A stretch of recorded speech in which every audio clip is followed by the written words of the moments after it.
Hey guys, welcome to Interesting Video Wild Rift. So today we're back with another Varus supplementary guide. Now, we've been covering some of the Varus builds, and there will be more to come, like on an AP one, another hybrid one, things like that. But here we're gonna do a kind of lethality into on-hit, and I actually think that this build may be better than the lethality build I covered in the complete guide, but honestly, I'm not sure. Like, both of them are good in different ways. Like, there's not one that's better than the other, but they're both good in different ways. So, what's the difference with this build? Well, basically, you can see here that with this build, you're actually going to start off, of course, with, you got this Greaves, and then you go into your normal item, Essence Reaver, which is pretty much the first item for Varus on basically every build. And then we go into a lethality item like Youmuu's Ghostblade. Youmuu's Ghostblade is the best default lethality item. It gives you the best stats like attack speed, armor pen, as well as attack damage. But of course, if you need to, you can of course go for Age of Night for the defensive stats, or you can go for, if I can find it, Serpent's Fang for the anti-shielding as well in the lethality item slot.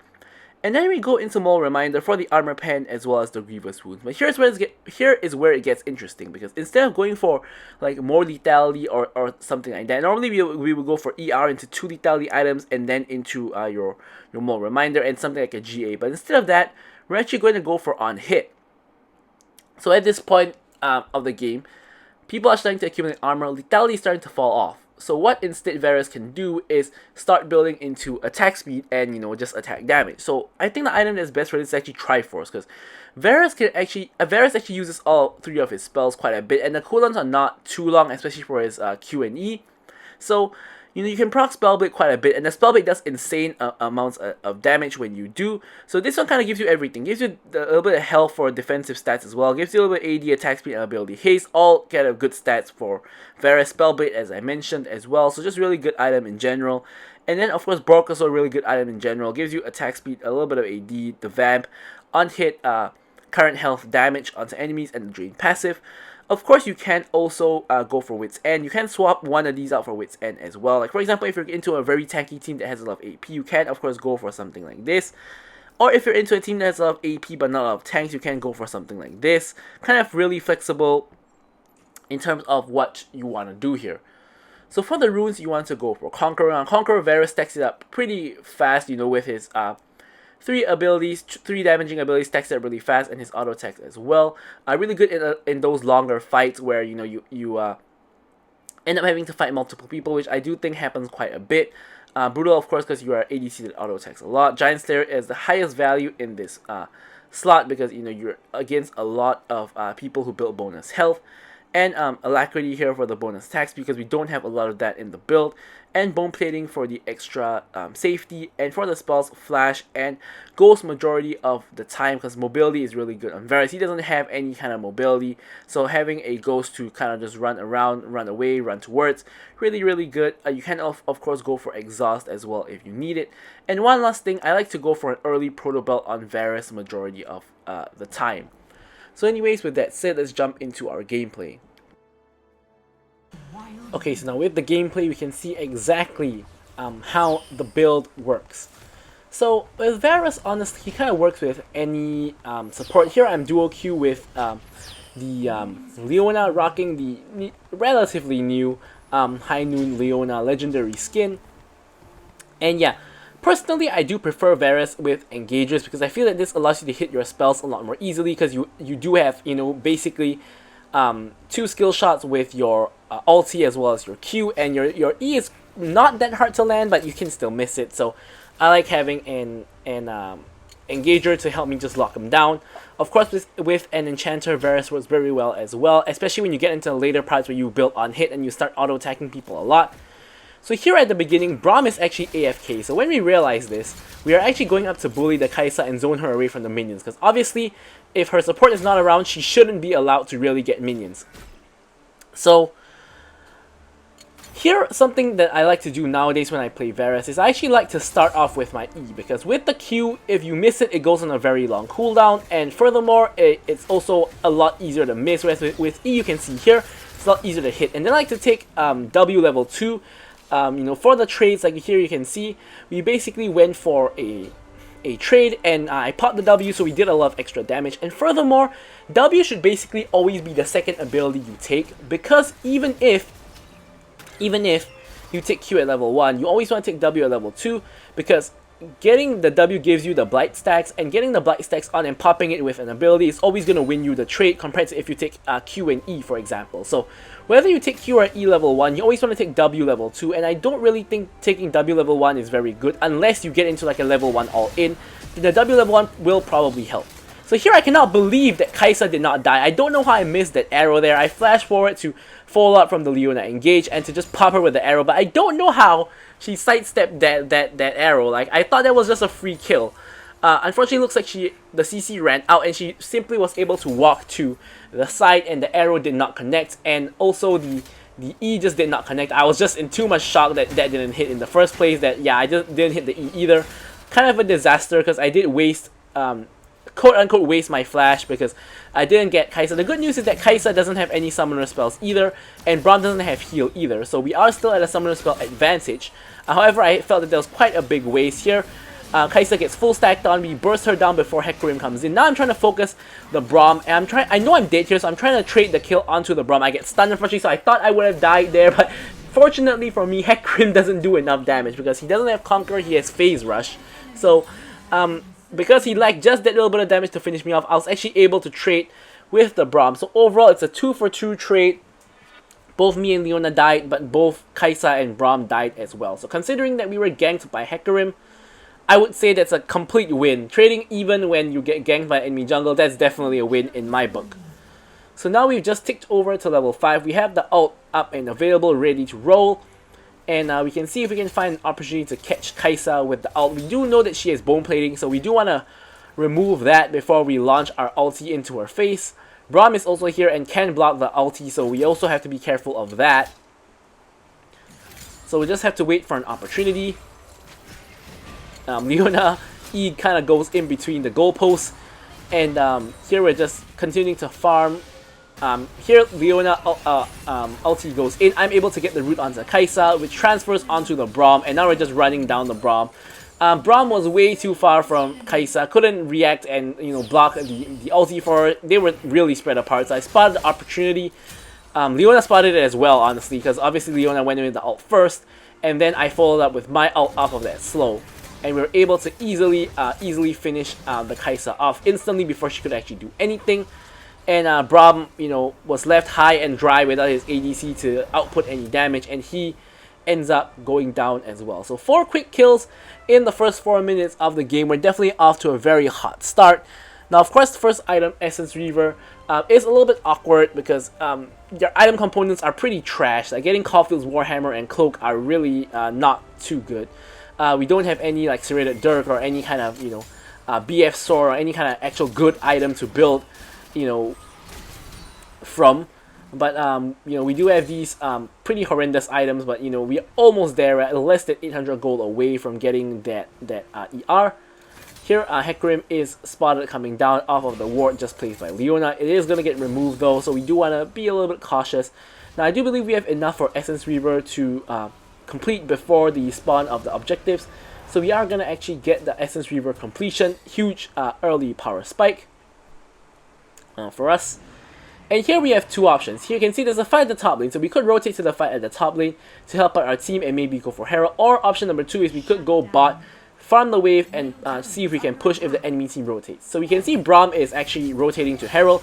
We don't know where Kai'Sa is, so here I'm being a little bit cautious in the sense that I don't know where she is. Now I can see Kai'Sa on the map, so we can actually see 4 members of the enemy team on the map, and we know that Hecarim is dead. So we know that no one is going to stop us from pushing this tower. With the Essence Reaver, we pretty much just one-shot the wave here, and then we're going to keep on pushing the tower again. So you can see the fight is going on for really, really long, and honestly, me getting all of these tower plates is more than if I got like 2 kills in that fight. So here, we're getting all this 150 gold, 150 gold, 150 gold. You can just look at my goal at the moment, and we're even going for the tower. Enemy team is now focusing the Herald, so my job now is to get this tower before the enemy team secures the Herald. My Gwen just doing the dragon in the meantime, by the way. So here I'm focusing on the tower. They get the Herald, but I get the first tower. 350 bonus gold in my pocket. So if you take a look at my goal now, I'm at 6,300 gold. Kai'Sa's at 3,600 gold. It's literally the first two numbers swapped around. Nearly double for goal. And you take a look at my goal versus anybody else in the game. The next most goal is like Hecarim, who is like close to 5k, and I'm like 1.3k goal up on him. And that's basically all from the tower. I whiff a ult onto the Braum, which I thought I would hit, but you can still see the full charge arrow nearly just one-shots him, just with one stack of Blight. So really unfortunate I couldn't auto-attack him once more. That would have been a kill right there. But yeah, so now with the bot tower down, we can rotate over to mid. And now we're focusing on the mid tower instead, getting some tower plates shared 3 ways though. So we do get, 50 gold, and another 50 gold right here. Seraphine goes in with the ulti onto the Aurelion Soul into the root, and Hecarim goes in onto Aurelion flying away. I managed to actually miss onto the Kai'Sa again, unfortunately. So she doesn't, Seraphine, sorry, I managed to miss on the Seraphine, and she doesn't die, unfortunately. She's now stuck on 1 HP, and it's kind of becoming a huge scuffle over on in the mid lane. So here my ulti is coming up, and a fight looks like it's breaking out again. So here I'm just trying to look for an opportunity to land my ulti to try to get a catch. So Seraphine walks up. I hit the Kai'Sa instead by accident. But Seraphine gets rooted anyway because she stays in the zone, gets sucked into Aurelion Soul's black hole, and does end up getting executed by him. So now a couple of people are dead. We are pretty low on mana and half health at the moment, so we're just going to get a quick reset. And we're going to get our Serpent's Fang. So in this game, instead of going for Youmuu's, we went for Serpent's Fang because there's an absurd amount of shielding on the enemy team. There is, of course, the main shielder, which is Seraphine's double W, or single W as well, to be fair. And then we, of course, have Set's W, which has a huge shield. And we, of course, have Kai'Sa ult, which has a decent-sized shield as well. So really high-value Serpent's Fang game, which is going to allow us to destroy the shields of the enemy team. Here Braum is blocking my shots to the tower, so no point of me to attack the tower because his E is just going to block it. Tower is at 100 HP. Hecarim tries to come in from the side, runs straight into a stun by Leona. And now we're just trying to get something done here. We are dodging the Braum ulti, but unfortunately we get one shot by I believe it was like the Hecarim ulti, so that was not really the best, and my team is kind of dying as well. Enemy team is kind of getting away with it. In the meanwhile, there's a 1v1 in the top lane between Set and Sion. So I guess we will just look at that. And yeah, so obviously one of the problems of Varus is he's very easily caught out by things like that. Any kind of CC hits you, you're pretty much just dead. You have no mobility, no dashes, no way to get out. Although to remedy this problem, we have just picked up the Proto Belt, which is going to give us a extra dash. I think Proto Belt is a really efficient item. It's just 500 gold for a dash, which is honestly really high value if you ask me. Like getting a mobility for 500 gold, that's a steal in my opinion. Especially in the earlier stages of the game where stasis is like 1,000 gold, and that's like already 1/3 of a actual item. It's really hard to afford. So getting something like the Proto Belt early on, I think is a lot more helpful.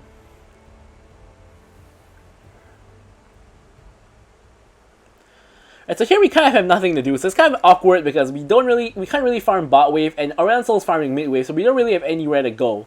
So we're kind of just walking around kind of relatively aimlessly, and we wanted to go back bot to push, but now Sion, who has Hullbreaker, is pinging he's going bot, so I guess we can't go there anymore. So instead what we're going to do is we're going to just get this Skull Crab, and then we're going to go mid, and I guess we can push mid with the ASOL or something like that. Gwen gets the red buff, so I'm just going to go grab the buff share first. Yeah, it's kind of a little bit awkward. We kind of don't really have anything to do unless we want to walk all the way to the top to farm that. Ton of enemies in the area here, so we do want to be a little bit cautious. Set looks like he's fishing for an engage, but he is not quite close enough. So Sion actually now has gone back to top. And here Set and Braum are coming in. I get the root onto Set, and the root, I believe, is spreading it. It is still spreading, so a lot of people with a lot of stacks here. Unfortunately, I get a little bit too eager to pop the stacks, and I end up getting myself in a completely horrible position, completely out of position there. And I do end up just straight up dying to the entire enemy team. Thankfully, though, Gwen is here to kind of clean up, picks up the Hecarim. Overall, it's a 3-for-2 trade, not really too good. However, we are getting towers, so Sion is getting the top tower, and the enemy team is going for the dragon. So in the meanwhile, the Hullbreaker Sion is trying to get the tower. I think he might have been able to try to go for an inhib, But you know, it's a little bit dangerous, so he just backs off, which is of course better than, you know, just consistently inting for towers. So here now we're back alive. We get the farm in the mid lane, and enemy team, sorry, not enemy team. We actually picked up the dragon. I didn't actually show this, but Gwen actually dashed in and stole the dragon. I'm not sure if you guys saw the announcement there. So here I was waiting in the bush to set a trap. Clearly this is warded, so this is the second time we are like standing in a warded bush. Not a good look. So anyways, here Kai'Sa is gonna get collapsed on by my team. Here you can see she's getting caught out. Set's right behind her. I'm gonna root the Kai'Sa quickly, just, you know, one-shot her. And now we're gonna go on to the Set. We kill the Set as well. Don't even know if he had a chance to use his W, but if he did, I couldn't even see the shield. Serpent's Fan kind of destroys the shield anyway, so even if he you know, did use it, he wouldn't actually get that big of a shield anyways. So here Hecarim, and Braum and Seraphine are all in the same region of the jungle, and Aurelion Sol is trying to, you know, disturb them in their jungle. So is Leona. Leona goes in onto the Braum. I'm a little bit too far to follow up though, so not too much is happening. Now here, it's obvious they're gonna go for Sion. So here I am just kind of hovering. I don't want to walk there first, so I'm going to let Leona walk over first to kind of face check for me. And we're just running into a bunch of CC. Now the enemy team is all respawning in terms of the Set and Kai'Sa, so now it's time to leave. You don't want to get into a fight in the enemy jungle when you have enemy team members respawning, because you're going to find that even if you do get some kills, the people who just revived are going to be able to come and get you anyway, so that's not, you know, that's not what you want. So here, the enemy team is chasing us. They're getting kited by Aurelion. So I put down the root as well to kind of cause a little bit of chaos on the enemy team. You can see that the enemy team doesn't really have very good follow-up just based on the fact that they're all getting rooted. Here I try to flash away. Set tries to ult in, and I am able to pick up a kill onto the Hecarim and Set before I do end up eventually dying. Nearly killed Kai'Sa and Braum as well. They're both 1 HP. They all ran into that choke point, and I'm pretty sure that I got a four-man arrow there at least, like through 4 people. So that was pretty good. You know, they made a mistake by funneling themselves into the choke. And here Sion is just taking out the tower. Doesn't look like he can get out, though he doesn't have his ulti, so he's just gonna get run down slowly but surely, and he does end up going down.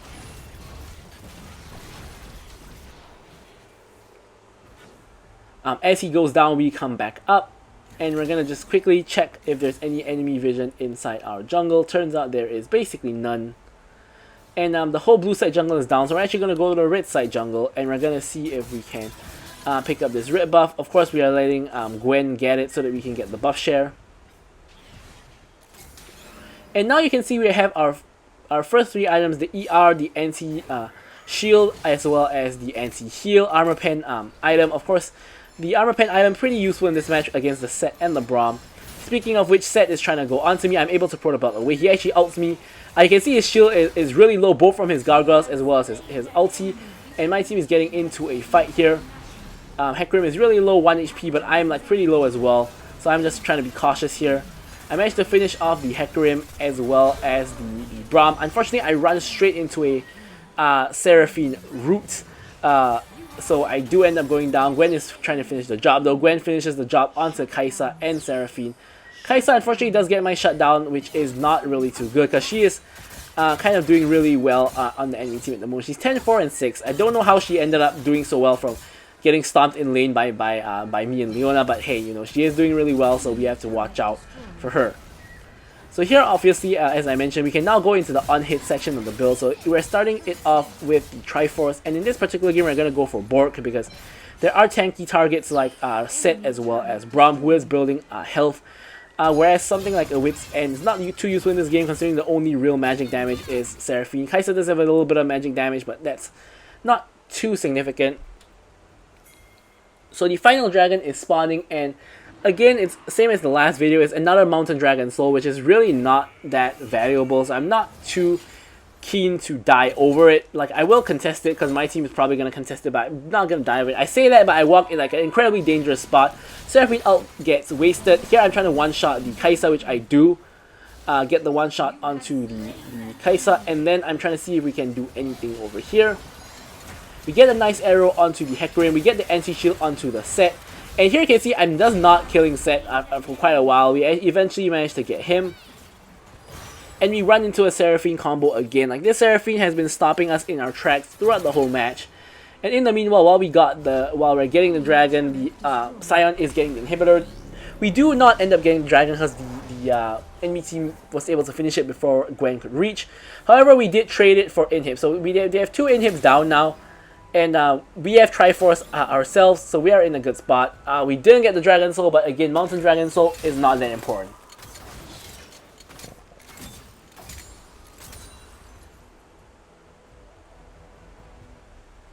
So here once again, there's a lot of farm in the enemy, not in the enemy, in our jungle. So we don't want it to just sit there and, you know, not get taken. So I'm just going to quickly take the farm, building towards my last item, the Bork.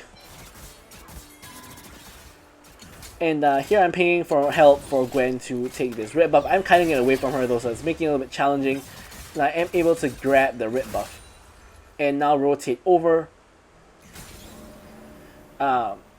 Honestly, the final lane that should be pushed should be the bot lane. So it's either we all as a team push bot lane, or we let Sion with Hullbreaker push bot lane and we can do other things. Either way, there's an incredible amount of pressure on the enemy team with 2 super minion waves on 2 lanes. So the enemy team has to play their macro really well, otherwise the minions are going to be an issue and they could end up losing the game to poorly managed waves and things like that. So here I spot Kai'Sa kind of a little bit overextended. I'm trying to rotate over for a play. I wanted to cut her off, but I was afraid I would get cut off myself by the Braum, so I'm going to just play safe and wait for my team to come over. So here the whole enemy team decides to camp in this blue buff bush. I'm not sure why they would think that we would walk there, but it seems like just the blind following the blind here. So I was too tempted. I'm just going to launch an arrow straight in there to get a nice 3-man arrow for free. And obviously they scatter all over the place because they know that we have vision in the bush now. So here Braum is getting caught out. In the meanwhile, Leona's trying to catch Kai'Sa or Seraphine. We're trying to look for a juicier target. I spot the Seraphine. I try to proto belt forward to ult her. However, Hecarim ends up catching me instead. I'm now 1 HP, but you can see I nearly one-shot the Hecarim, which causes him to run away. Set is now 1v5 literally, and we end up actually killing the Set. So now Elder and Baron are both up, so instead of doing any kind of risky play, with 3 members of the enemy team dead, the best thing to do is to get the Elder. Here I was trying to deny the blue buff, but it actually goes out of vision for 1 second, and I don't actually end up finishing it off. It actually resets, which is kind of annoying, but yeah, you know, it is what it is. We're just going to focus down the Elder and get the Elder, and with Elder we should be able to kind of get Baron.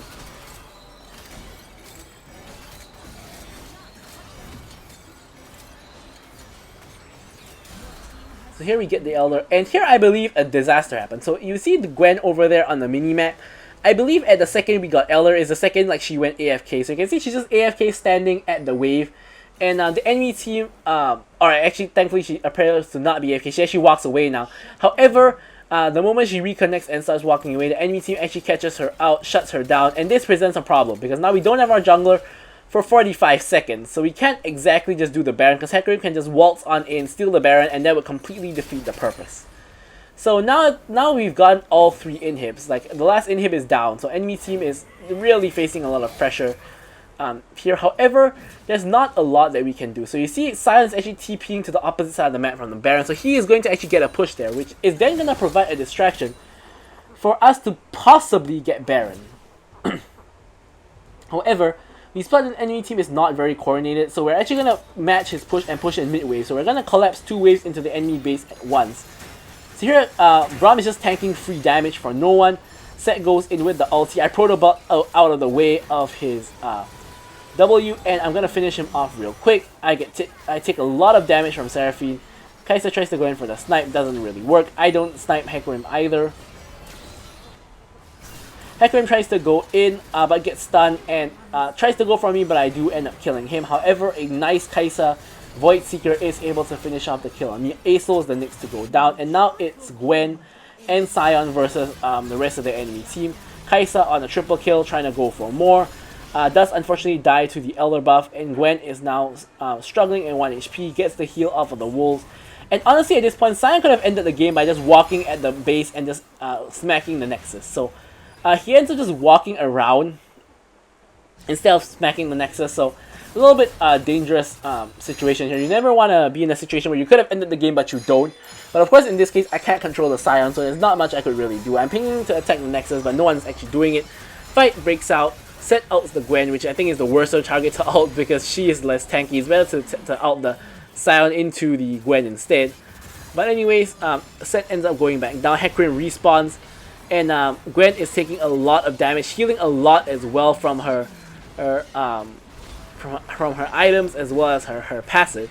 So Sion is now getting chased off, and now we are reaching. But however, the minions are gonna actually finish the job before we actually reach there. So we do get the victory anyways. So anyways, I'm gonna leave you guys with the stats as usual. Thank you guys so much for watching the video, and goodbye.